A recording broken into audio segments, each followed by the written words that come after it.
A quick message to those suffering from Cassandra Syndrome. Be careful when you replay the past, please. You know, the hurtful things that your ASD spouse said or did. When you go back and remember, you not only remember the content, that's called content memory. That's what was said and done. But every time you go back and replay the memory, you also replay the emotional memory. In other words, how you felt at the time that that thing was said or done. So I know you have a lot of history of pain. And I'm not saying forget the past. You want to remember what happened so you don't put yourself in harm's way like that again. But we don't want to ruminate on it.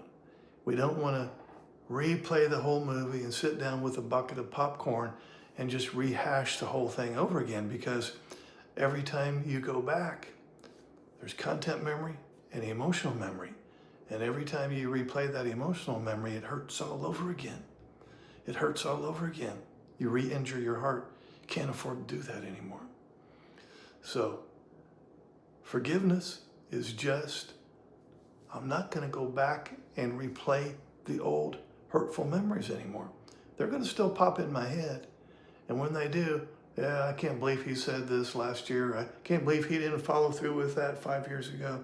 I'm going to catch it and quickly move on to the present moment, distract myself with something positive so I don't ruminate and rehash over the whole thing again, because I re-injure myself.